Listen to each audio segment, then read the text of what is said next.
Netflix ये अच्छी तरह से जानती है कि इंडिया में कोरियन सीरीज लवर बहुत ज़्यादा बढ़ चुके हैं। इतनी तेज़ी से तो शायद कोविड भी नहीं बढ़ी होगी इंडिया में, जितनी तेज़ी से कोरियन सीरीज लवर बढ़ रहे हैं इंडिया में।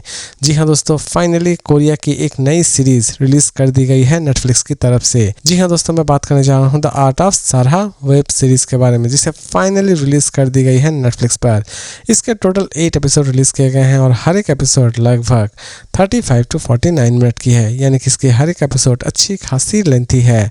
इसमें आपको किसी भी तरह की कोई भी रफ सीन नज़र नहीं आने वाली होगी। इसे चाहे तो आप अपनी फैमिली के साथ भी बैठकर देख सकते हैं, लेकिन इसमें आपको हल्की फुल्की गाली गलौज सुनाई दे सकती है। इसे हिंदी में भी रिलीज की गई है। इसकी कहानी की शुरुआत होती है सारा से, जो कि सच में एक मिस्टीरियस कैरेक्टर है।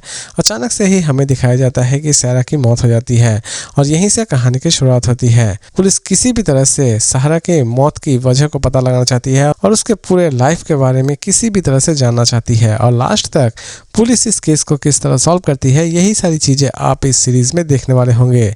दोस्तों, इसके कॉन्सेप्ट सच में अमेजिंग है। इसके हर एक एपिसोड में आपको अच्छा खासा ट्विस्ट नज़र आने वाला होगा। इसकी एक भी एपिसोड आप स्किप करने की गलती बिल्कुल भी ना करें, क्योंकि अगर आपने इसकी एक भी एपिसोड स्किप कर दी तो हो सकता है कि आप इस सीरीज़ को पूरी तरह से समझ ही ना पाए और ये सीरीज़ आपको पूरी तरह से बकवास लगे।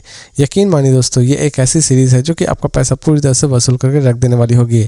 इसकी स्टोरी बहुत ही ज़्यादा स्ट्रॉन्ग है और इसके एंड के 5 एपिसोड आपको सच में माइंड ब्लोइंग लगने वाले होंगे। सीरीज़ में जैसे ही आप सोच रहे होंगे कि इसकी स्टोरी तो बहुत ही ज़्यादा सिंपल है, उसी वक्त आपको ये सीरीज़ एक अच्छा खासा ट्विस्ट देने वाली होगी। सीरीज़ की एंड तक आप बहुत सारे ट्विस्ट एंजॉय करने वाले होंगे और सारा के कैरेक्टर को तो आप सबसे ज़्यादा पसंद करने वाले होंगे, क्योंकि इस तरह का कैरेक्टर शायद आपने पहले कभी नहीं देखी होगी। तो दोस्तों, ओवरऑल ये सीरीज़ तो रही मेरे लिए काफ़ी हद तक अच्छी और मेरी तरफ से इसकी रेटिंग होगी 5 में 4 स्टार। लेकिन दोस्तों, अगर आप सोच रहे हैं कि इसे हम देखें या ना देखें, दोस्तों इसे देखना ना देखना पूरी तरह से आपके ऊपर डिपेंड करता है। लेकिन अगर आप कोरियन सीरीज़ लवर हैं तो आप इस सीरीज़ को एटलीस्ट मिस नहीं करना चाहेंगे, क्योंकि ये सीरीज़ आपका एटलीस्ट पैसा पूरी तरह से वसूल करने वाली होगी। दोस्तों, इसी तरह के इंटरेस्टिंग और सिंपल रिव्यूज़ के साथ फिर मिलते हैं एक नई वीडियो में।